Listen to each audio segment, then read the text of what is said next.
Welcome to the Secrets of Confident Women podcast, where you'll learn all the best tips, tricks, and practical techniques for building the confidence levels you've always wanted.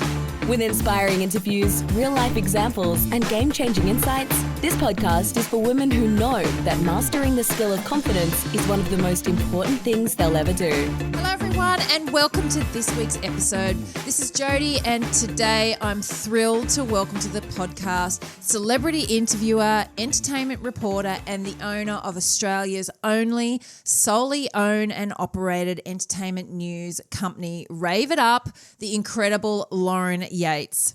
Lauren always had a love for journalism, starting her entertainment company while she was still in high school, and has interviewed the likes of Justin Bieber, Hugh Jackman, Rob Mills, Justice Crew, and many more. But this life was not always possible. As a young woman, she was the shyest person you would ever meet. She didn't believe in herself, and her life was paralyzed by the worry about what other people would think. But finding her passion for the entertainment industry, she created a toolbox of techniques to help her increase her confidence so she could overcome the shyness and take on the world. And that's exactly what we're going to talk to Lauren about today. So Lauren, welcome to the Secrets of Confident Women podcast. Thank you, Jodie. What an amazing intro. There you go. Welcome. It's so lovely to have you on the podcast. And I think this is such a great topic because there are so many people that are shy, that especially as teenagers, as children or what have you. And it's really trying to learn, again, those techniques that help break through that and really start to develop, because as we grow up and want to step out into the world and do other different things, it really does take a level of confidence, and the shyness can really be something that gets in the way of doing what you want to do in your life, right? Well, as you said, especially in school, everyone's judgmental at school, and it's really hard to get to know the real you and what you want to do and, you know, your values, how you want to be in the world. Absolutely, absolutely. Okay, so anyway, I'm thrilled to talk to you about this today, and I think there'll be a lot of value for our listeners. So let's start. Tell us a little bit about yourself, your story, and your business. Well, as you did mention, I am a celebrity interviewer and an entertainment reporter, and I actually started my own company back when I was only about 16. I think I might have been 15, about to turn 16, and I've always just loved entertainment. You know, I was obsessed with E! News in America. I'd watch it every night.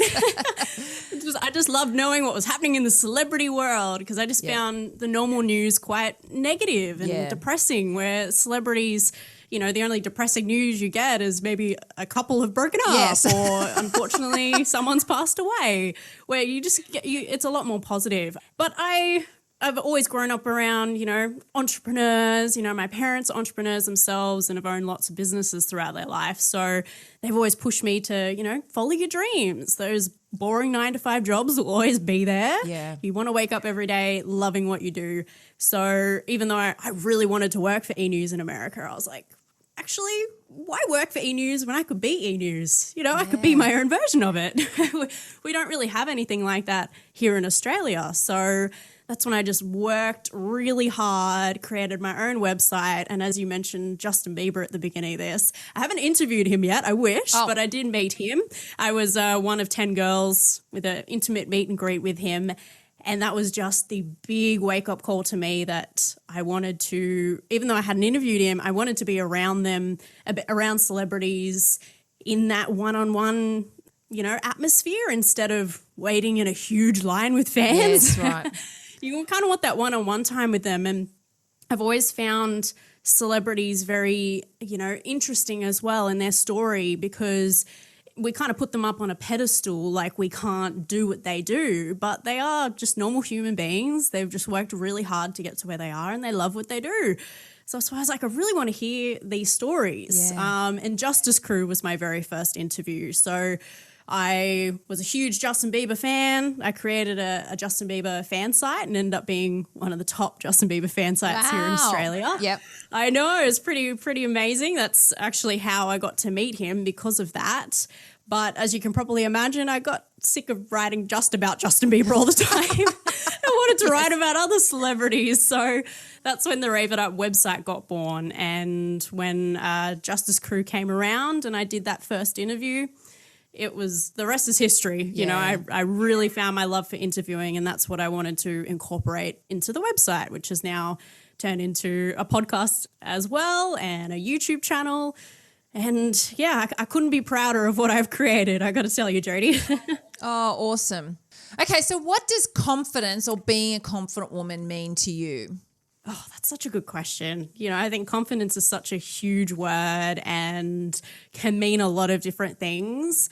But for me, it's just about being, I heard this quote once about being unapologetically yourself. Yeah. You know, you want to be yourself, but don't have to apologize to anybody for maybe being your crazy self, but also you want to be comfortable, you know, whether that's in certain clothes you wear or how you speak, how you are with your friends. I think it's just all about being comfortable. And just being that, as you say, like just completely yourself without apologising for good points, bad points, who you are, what you think. It's just, exactly. this is if you who I screw am. up, And, you know, we're human.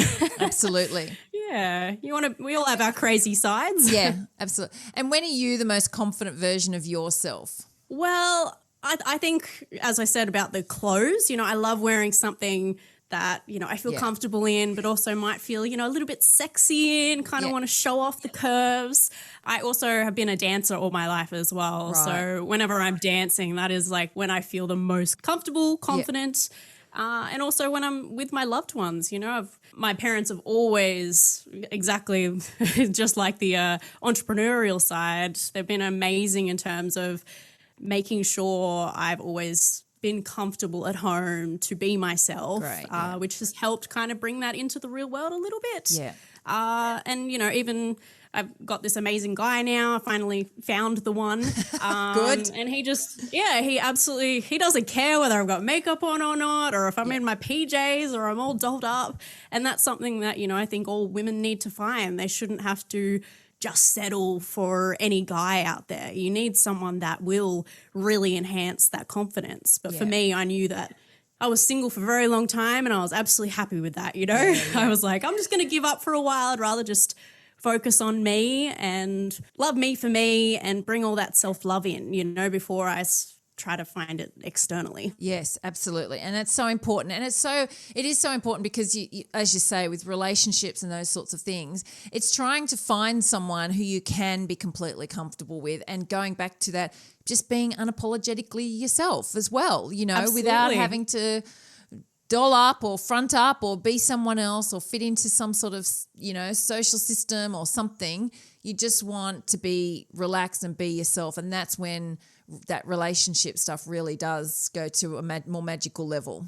It definitely does. And there's been just so many, you know, I always say to a lot of my girlfriends, you know, I don't want to push it on them, but, you know, you obviously want to go out and date, have a bit of fun or whatever, but don't just settle. No. You know, every woman out there and every human being, we're all just amazing. Like, know that you are freaking incredible and own it, you know? You need to find someone that, you know, treats you like a princess and knows what they got and they appreciate it. Absolutely, absolutely. Okay, so you were, as I mentioned in the beginning, you were an extremely shy person or girl growing up. How did the shyness impact you, and what was the catalyst for overcoming the shyness to be able to do what you do now? Hard to believe, isn't it, what I do now, that I was really shy? It's a strange career focus. Yes. A lot of people can't believe it. But the shyness did impact me, I got to say, in every way possible. At school, you know, it kind of affected me making friends. I would only have a few little select friends that I felt really comfortable with. But also answering questions in class, I was always sitting right at the back, away from the teacher trying to pick me, because I didn't want to. I think it was a little bit of me, and I guess I'm thinking everybody must have this little bit of putting your hand up to answer a question and you don't want to get it wrong and be embarrassed, look like you don't know anything in class. And as you mentioned at the beginning, I cared way too much about what people thought of me. So it was very hard around that school age to be comfortable in any scenario, which is really sad to And think look, about I'll now, tell but- you, there's so many women that I still work with, still coaching at all ages, that still have the same thing, whether they're putting their hand up in a meeting or they're sharing their ideas at work. So that sort of schoolyard or school classroom fear that I guess that's where we first really feel it. But if we don't sort of manage that, it just continues for life. It just continues in all different settings. It's not the teacher, but it's the boss or our work colleagues or, you know, friends at a dinner table that we don't know. We really get that challenge still with speaking up. Oh, absolutely. And to give you an example of how much I cared what people thought, you know, if, for example, a boy that I liked didn't like my hair and he wanted it, say, straightened instead of, you know, Boys never embracing this like beautiful natural curl I have here. I would do that. I'd just be like, okay, cool, I'll straighten my hair, you know, whatever you think, whatever you want. And it's so sad that I know there's probably still women, even when they're older, doing that, or in relationships where the guy really dictates what they look like or what they should do, how they should act. But that's not absolutely not what you should be doing. Yeah. And at that age, because I didn't really know what I wanted in life, who I wanted to be, it's really finding that in yourself to be able to grow that confidence and know, hell no, I'm not doing that. I'm gonna be me. Yeah. So that's that's really sad. But the catalyst though was actually a self-development program I went to at around 15. It was after I met Justin Bieber actually, because I was still really shy then. I still have like a video that my mum took and I was speechless. I did not say anything. Oh my goodness. If Justin Bieber met me now, he would not remember me. I said nothing. But that self-development program I went to was, you know, for youth and was all about, you know, there was all different things about that weekend, but, you know, stepping outside your comfort zone and goal setting, breaking through barriers that you might have about yourself. But it was on that very first day, the presenter put up a flip chart about comfort zones. And it was the biggest light bulb moment for me because obviously I had been living in that comfort zone all the way up until 15, 16. And I just, not only the light bulb moment go off, but also I was asking myself questions in my head going, what is that getting me being in my comfort zone? What is it doing for me? Nothing. It's actually holding me back. And why should I care what people think? Why do their opinions matter? And then for the rest of the weekend, I was a totally different person. Right, yeah. People were like, what happened to you? I said, I just crossed that line, that barrier that I had always been holding on myself. Yeah. And ever since then, you know, anytime I'm like the dinner party example you gave, Jodie, was a great example that if I'm meeting new people, they don't know me. Like, I don't really care. Let's just be myself. I'll be silly.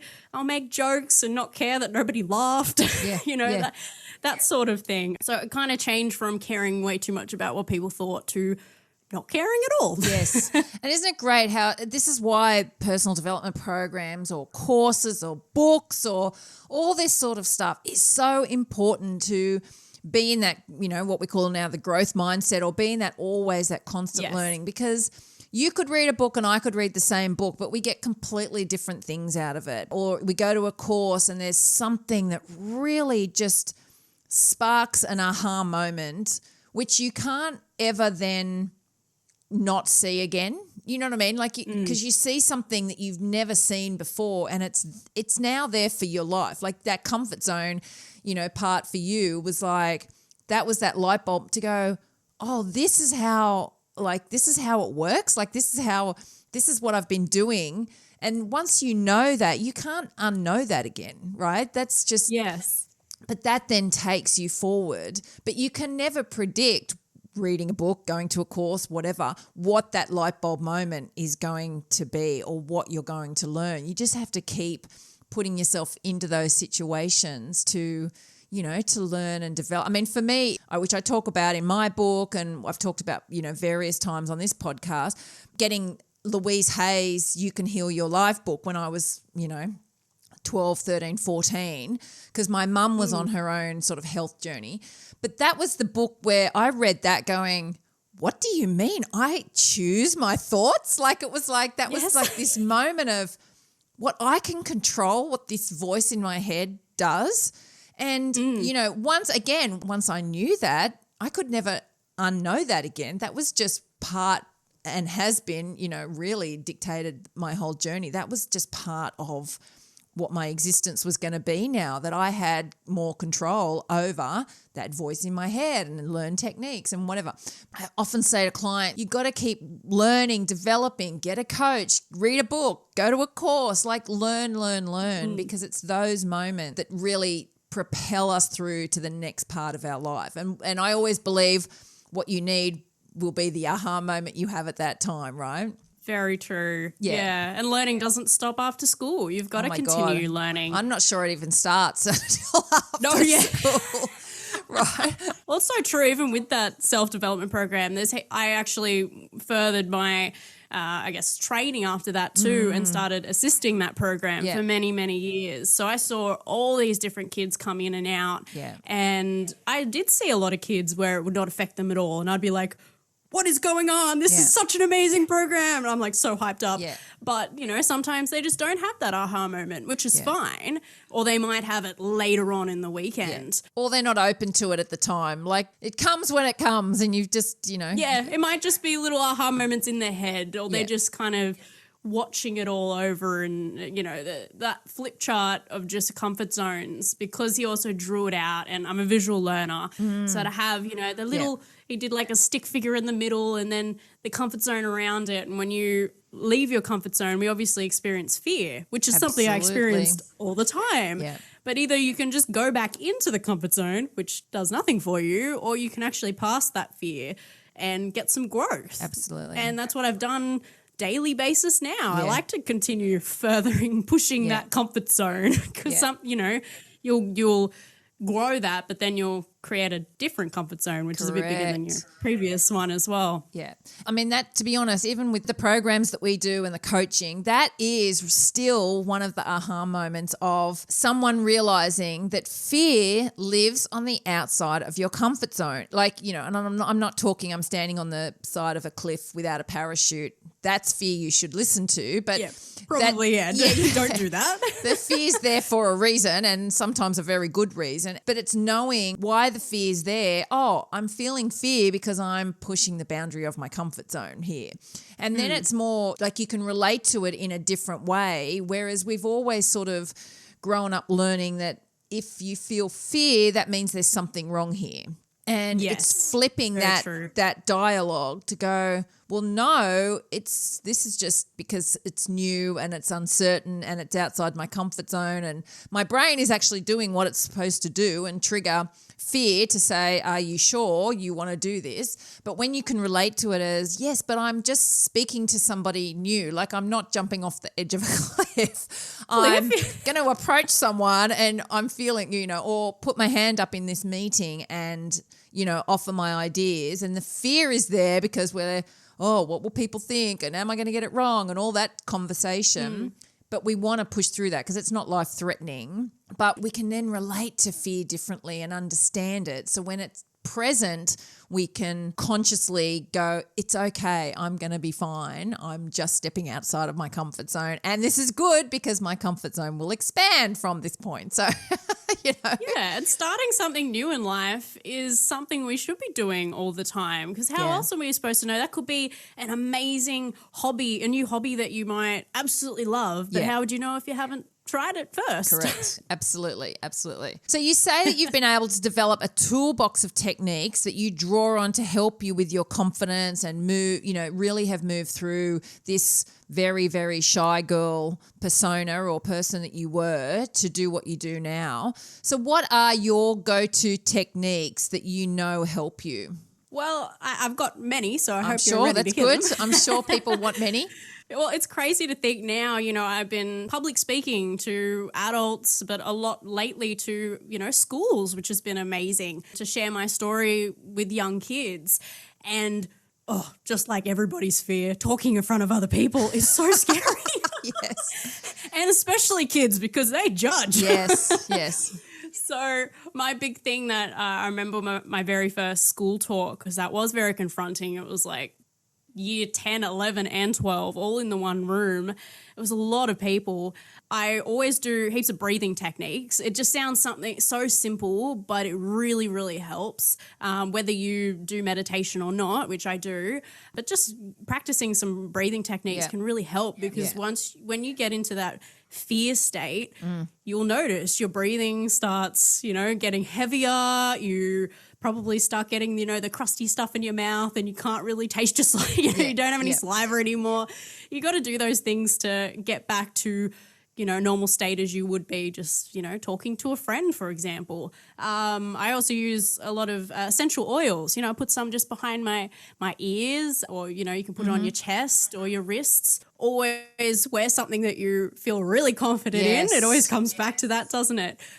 And also for me, I love dancing. If you don't dance, that's fine, but listening to your favorite music, something that really raises you up, jam along to it, do a little bit of moving around. And I've also noticed, especially through this, COVID time, whether we're in lockdown or not, is limiting your screen time. Yeah. Because in this day and age, whether I'm talking about social media, but it can also just be reading the news, looking at magazines, things like that, because we compare ourselves way too much to other people. Yes. People are on Instagram looking at everyone else's lives.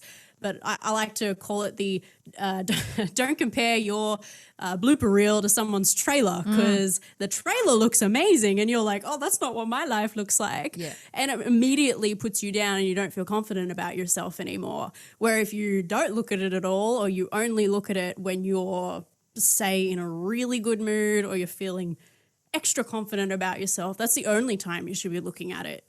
I even turn off except for my text messages and phone calls, because they're usually a bit more urgent, but any Facebook messages, things like that, I turn off the notifications. Oh, nothing I did too. Nothing is important enough for me to look at it day to day. I'd rather just have one little block of time that I check that stuff, just to make sure I'm not missing out on anything. Yeah. No, I did that. I did that about a few months ago. I watched The Social Dilemma. Is it The Social Dilemma? I think that's the Netflix show about social media. It was amazing. And it talked about the addictive brain and brain science. And so it really talked a lot about how it's manipulating the human brain, and for us to be that FOMO, and what are we missing out on? And, oh my God, there's a like, and da. So one of the recommendations at the end of that was really to look, it's hard to get away from social media unless you're going to be completely off, which is hard, as being business owners. We need to be present on social media. But one of the strategies they said to start with is turn off those notifications. So I did that the very next day, off Instagram and Facebook, off my phone, and I cannot tell you the difference that has made to my life, because when I look at my phone to do the various 100 things I'm doing on my phone each day, answering calls, texting, what have you, that little circle with a number in it is not there. And so it does not call me to tap on that. And sometimes I've really broken that habit. But sometimes now I've gone through the whole day going, oh, I haven't looked at what's happening on Facebook or whatever. Yeah. Whereas if that little number 4 or 6 or 8 is sitting there, you just can't help but bloody find out what the hell the 4 is. It's like a drug. It is, which is really feeds into this addictive brain. So I've had huge success with that very small technique. Well, to be honest, if I didn't do what I do now, I probably wouldn't even have social media. Even I usually only go on social media now to just post. Yeah. Do what I need for my business. I'd probably check my notifications once a week. It's nothing compared to, I used to be addicted to my phone and check it constantly, messaging people constantly. But I've gotten so much more work done now, Jodie. I cannot believe it.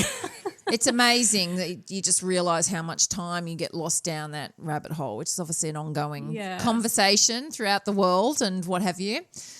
All right, well, you say, how do you prepare yourself and your confidence to interview a celebrity? Because that's something that, a lot of us don't have the opportunity to do. I've interviewed a few different people through the podcast that I was really nervous about, and they were sort of in that celebrity world. So What do you do to manage those nerves and prepare yourself for that interview, especially coming from that place where you were so shy? But yeah, that's definitely true. It's not something people do on a daily basis, is talk to celebrities. At the beginning, you know, even coming back to the Justin Bieber days, how shy I was. And even when I rewatched my Justice Crew interview, I'd already done the, you know, self-development program and everything, but you could just still tell, because it was the very first celebrities I'd interviewed, I was still so nervous. Yeah. My confidence, you know, could have been way higher. And I cringe watching it now because I look so uncomfortable. Yeah. But I was also very proud of myself for getting through it, that, hey, even though inside I was fangirling to the max, but I just kind of had to, you know, breathe through it, like I said before. But now I am definitely known in my interviews for doing my research. A lot of people just cannot believe, you know, even I'm prepping an interview with you and Anastasia. Yeah. That, you know, I stalk you. Yeah. I'm proud to say that. I stalk everybody because I need to know, you know, I want to know as much as I can before I go in so that my questions are really deep, meaningful, and I get the best out of my guests. There's so many interviews I watch, and this was a big reason I started interviewing and why I wanted to do it differently. So many interviews we watch where you can just see that they've done no research and they're just asking generic questions that you could probably you could find out on Google. I want to know stuff that's not on Google. So I'm always want to be prepared. You know, for me, I'm a little bit, I'm so organized. I've always been really organized since I was a kid. I think there's a little bit of OCD there as well, but being prepared is my huge thing when it comes to interviews. Do as much research as I can because I know I can't control everything, but if I can, I want to be ready to face any situation. You know, I want no surprises that, you know, if something comes out, you end up bringing up an interesting story I didn't see coming, and then the interview goes off in a different tangent. I know how to approach that. And I always, even though I might only have, say, a half an hour interview, I'll probably have 45 minutes to an hour worth of questions just so that I can work off them. So that's my really big tool. And also just practice with obviously being, I think the 11th year I've been doing this, I've done so many interviews and interviewed so many different celebrities, and there's been heaps in there of people I've even looked up to. Yeah. That, you know, you could understand why I'd be so, you know, nervous. And I'm usually nervous for, say, the first 5 seconds of just chatting to them before I even start recording. So I want to work through those nerves before I press the record button. For me, I've just noticed through all this journey that these people are just normal human beings, as I mentioned before. And that's what I always, you know, try to remember. As soon as, say, they come up on Zoom and I'm like, oh my God, I watch you on TV every night. Yeah. or I love your movie.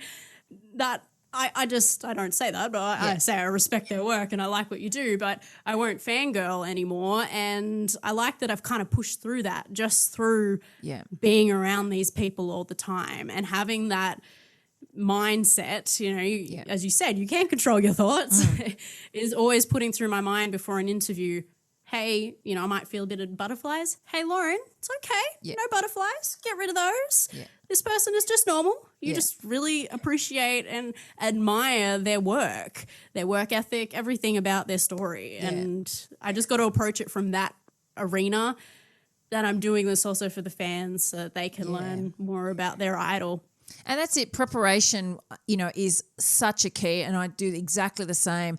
My confidence is so much better when I'm prepared, right? So if I'm going to do a presentation or do a speech or turn up and do a keynote somewhere, I prepare to a point so that I can manage the other stuff that's going to go on, which is I'm outside my comfort zone, fear, dealing with things that are not happening or happening on the day that I didn't expect, you know, all those sorts of things. Microphone didn't work, your laptop doesn't, you know, all the other stuff. Yep. If I'm prepared, I always have my plan B, C, D. correct. If I'm prepared and then that part's taken care of, then I'm not having to deal with that as well. So preparation, I know, is such an important part of, for me, and, you know, as you say, for you, to know that you've got all the questions, that you've done your research, that you're not going to be surprised by something that you haven't expected in that area. And then the other part to that is you've doing it often, like you're saying, you've done so many now, that becomes your new comfort zone. Like you've pushed the boundaries of the comfort zone to the point where doing an interview, different from the first one with Justice Crew, now that's different because doing interviews is become more inside of your comfort zone. Like for me, presenting or doing podcast interviews, I've done so many now that it's not as nerve-wracking because it's inside my comfort zone. It's something I'm more familiar with. And I think sometimes people forget that. They want to be... They want the nerves, they want the fear, they want all that to be gone the first time. It's like it's not doable to do that. It's about being prepared, managing what's going to come up. But the more you walk that path, the more you do it, the more your confidence grows. But you got to stay on the path and keep doing it. You can't be super confident about something the first time you For the first time. Yes. It's not. If only. What a great world. Correct. It doesn't work like that. So... yeah, that's really key points for people to remember, and especially from that place of the shyness. When you say you know you've got these OCD techniques of being super organised, but do you find that really helped then add techniques like being over prepared and things like that? Because from someone who was so shy, you had to have these other areas to help you be able to do what you wanted to do. Well, absolutely. And even though I have, you know, a team working for me, I always write my own questions. I feel so much more comfortable knowing it's in my own words. I know what's coming up, say, on the piece of paper. But also I will always just right before the interview go over those questions, especially at the beginning when you're trying to, you know, for example, doing an intro and just kind of getting the interview up and running and flowing along, where the rest of the conversation is just like you and I right now. We're just having a conversation. It's just, you know, my interview's always like two friends catching up, you know. That's right. It's very It's very comfortable, and that's what people love about my interviews. I also don't give really myself that much time at the beginning to be stressing about my nerves anyway, because I'm just going over the questions and then getting straight into it. You know, press that Zoom link and say hi. Same with even my, you know, public speech. I remember when I did my very first school talk, everyone was walking in and I was like, I really need to go to the bathroom. So I quickly went to go pee, and then I came back and they were pretty much introducing me, and I was like, well, there was no time at all to be going over my nerves and going, oh my goodness, I am so nervous. How am I going to do this? Yeah. Because I was just straight into it. I had no time to think about it. Yeah, that's good. That's good. Absolutely. Now, you have a book called Knowing What I Know Now, which features celebrities who answer the question of knowing what they know now, what would they tell their 14-year-old self? Which is so great. I'd love to read through some of these areas and whatever. But what were the themes that you found in the answers? I'll send you a copy so you can check it out I'd too. love to. It was so interesting actually putting them all together, because I've had, you know, 10 years worth of interviews answering this question. And it was my mum's idea to actually put them in a book. She thought, you know, it'd be a great idea if people just want the answer to those questions, a bit of a coffee table book, to be able to just read through them instead of listening to every single one of my interviews. But I also found it interesting when I was, you know, transcribing them all and putting them in. There were so many that were very similar. And it was a big eye-opener that kind of, as I keep coming back to, that we're all human beings and we go through the same things in life. Yeah. Even these celebrities, they used to be, like me, really shy when they were younger, which I found interesting as well. But a lot of them cared way too much about what people thought of them and even said about them. I've come across so many people that I've interviewed that even their loved ones, whether that's their family or their friends, have tried to talk them out of what they really wanted to do. Right. Even in my normal day-to-day life, my friends also have that issue. There's a lot of them. And that's when it's so hard not to say, take on what your parents say. They may want you to do the job that they're doing and you want to do something completely different, is to just push through that. It's your life. They have their life. They had their opportunity to do it. And also a lot of the celebrities wanted to actually, I found this funny. We all have, say, our time when we were younger to go party and everything. A lot of them wanted to start their career earlier. Right. Like, imagine how much more I could have achieved. Yeah. Another one is like be their true selves sooner. Yeah. It kind of comes back to the caring too much what people thought of them. And a lot of answers as well I really resonated with was according to school. A lot of them wanted to focus more in school, but they were also saying that these big exams we do at the end aren't the be-all and end-all. If you don't do that well, don't stress. I got a horrible ATAR, horrible HSC mark. But there's always ways to, there's pathways into uni now and things like that. If you want to go to uni, create your own business. There's a lot of successful people that did really bad in school. Not saying you should give up on school easily, but I mean, if don't get down on yourself. It's tailored for certain people that strive in that environment, and sometimes they don't. But that doesn't mean academic people. That's right. That's right. And it's good that schools now, I think, they're much more open to really expanding the opportunities that are there that suit different types of people, aren't they? Yes, slowly but surely. I think still a lot can be done, but it's nice that things like, what we're doing, that we can share those stories to people that they can listen to in their own time and can grow, exponentially, whether they're in school or out of school. Yeah, absolutely. Now, your business and your interviews have always been about sharing people's stories and making conversations around mental health more common to allow your listeners to overcome their own challenges in this space. Now, obviously, this is such a huge topic worldwide at the moment due to COVID, when people who may have never, ever experienced mental health challenges before have now found themselves so much more vulnerable while dealing with the lockdowns and the news and everything that's sort of come along with this strange place that we all find ourselves in. What knowledge have you gained through your interviews on this, and how have you managed your own mental health throughout this time?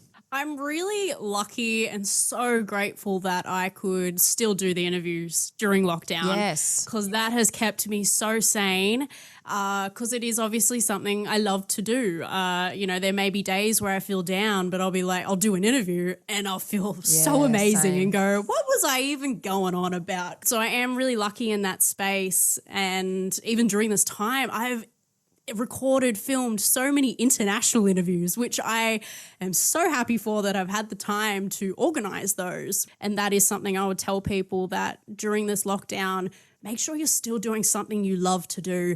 If unfortunately you can't do your actual job right now, still find something you find joy in and are happy with, because it is so easy to just get bogged down with the negativity. For me, my biggest thing, as we said, was limiting, the screen time. But also what I've done, it's so easy to say just binge Netflix, go to bed really late, sleep in all day, whatever. For me, I've kept that, sleep pattern. I still go to bed, at a reasonable time every night, and I still get up early, because once we're out of this, your body's going to be all over the place. Yeah. But also it keeps some sort of routine in there as well. The structure. And that's what I've found. Yeah, exactly. Thank you. That was the word. No, the structure. The routine, the structure. Getting back into that after we sort of went back into this lockdown and going, what did we do?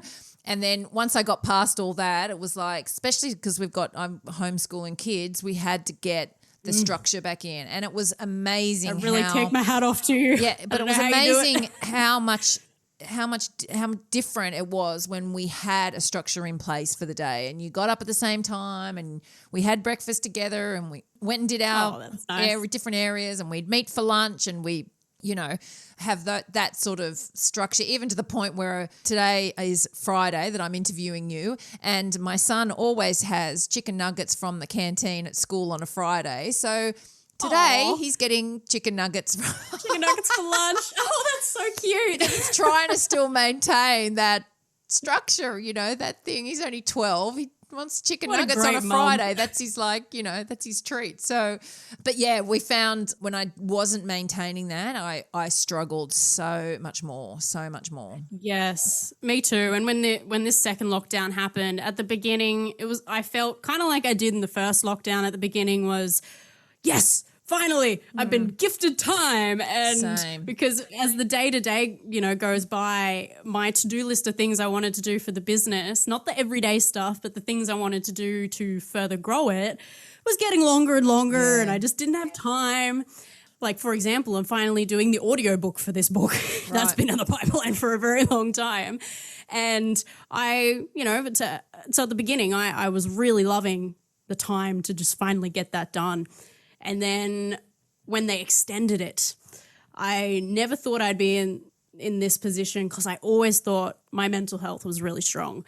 I had one day in particular, I remember. I'm so glad it was only one day and it didn't go longer than that, but I was really struggling.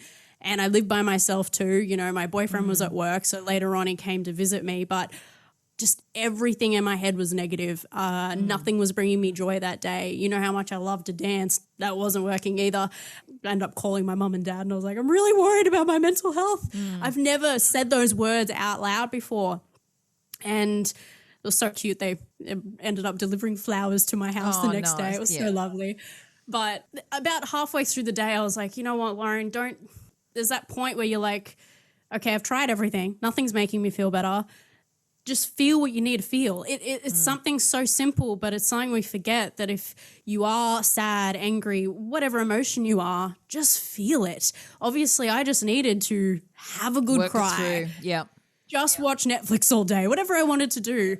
Because the next day I felt so much better. It was something I obviously was just bottling up and, needed to get out. But one thing that really helped, because probably the next day I could have still been bad, but even though I was feeling really down, in my head, my thoughts were still going, hey, Lauren, this is fine. Look at the positives. There's always positives. Isn't that funny that I was feeling so crap, but my mind was still thinking positive things? But I started writing my to-do list of things I wanted to get done. And on the side of that, I even wrote a separate list of stuff I wanted to learn. And I can further grow myself. It always comes back to the growth as a human being, whether that's self-development or I guess learning new things is kind of self-development in a way, isn't it? Yeah. So I've done that too, and it gives you new motivation every day. It actually gives you a reason to get out of bed every day. Yeah. So that's something I'd really recommend to everyone. And make sure to keep eating healthy. Yes, all the exercising. Basics, that's something not that's chicken really nuggets on a Friday, me. but Hey, it's a treat. You're allowed a treat, right? It's all good. It's all good. Well, it's going back to the basics, isn't it? Because when we're in lockdown or when there's a lot of uncertainty because we don't know what's coming, we don't know what's happening, we're being dictated to what the rules are at the moment and all that sort of stuff. And when we're coming out, when there's so much uncertainty, we have to go back to what we can be certain about and focus on what we can control. And that is our diet or what exercise we're doing or what we focus on or what we're watching or what we're listening to or what social media stuff they're the things that we actually can control, because there's so much more than in our probably normal life that we feel like is out of our control. So it is that structure. Even though it's basic, people forget it. Yeah, it is that structure to bring all that back to the forefront and go back to the basics of the food and exercise and keeping your thoughts where they should be and having chicken nuggets on a Friday, because that's what needs to happen. For a Friday. I like it. So now we're going to focus. I'm going to give you our Rise Women Final Power questions, which are sort of short, quick answers that we ask all of our guests. So what do you wish every woman knew? Oh, I wish every woman knew not to compare themselves to things like magazines and social media. Oh, yes. Because, even on those magazines, a lot of them are photoshopped. No one actually looks like that. And every woman has, for example, cellulite, stretch marks. There's just some things on our body we just can't get rid of. So just embrace it, feel confident. The most confident women that you see walk in the room and they just own it. They know that they're beautiful inside and out. And I love this quote, self-love and self-care doesn't make you selfish. Yes. What is your superpower? Oh, but I think communication and connecting with people, because I do it on a daily basis and I definitely get a lot out of people in my interviews. So Great. Awesome. Now, we've got a shoe thing going on, as we talked about before.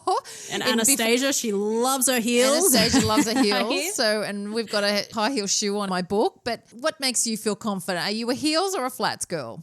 Definitely a heels girl. I've got a huge collection, probably like Anastasia does, but I do wear flats more just because they are more comfortable, but heels make me feel the most confident. Any excuse to dress up, I'm going to wear heels. That's it, same. Your favourite quote or rules that you live by?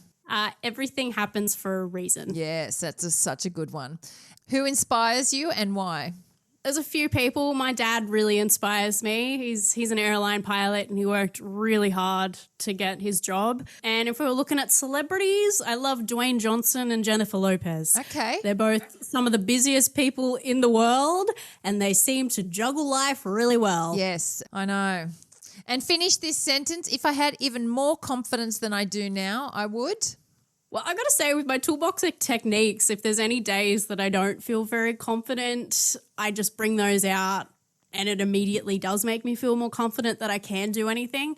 So there's really nothing that, I can think of that I haven't already done. Okay, good. Well, so thank you, Lauren. That was awesome. Loved hearing about your business and your interviews. It's really inspiring to hear that someone, especially for people who even have children that are in that really shy category, there is ways you can work through this and be able to have access to confidence no matter where you came from and no matter what that sort of innate childhood place is that you're already existing in. And, to be able to go from the shy person that you were to now interviewing celebrities is a big step that a lot of people would be like really inspired to do. So thank you so much for joining us and sharing your insights and your toolbox. Thank you very much for having me, Jodie, and looking forward to having you on my show too. Yes, indeed. And thank you to everyone for listening today. And remember, there are so many ways that we can help you become the confident woman you've always wanted to be. So please get in touch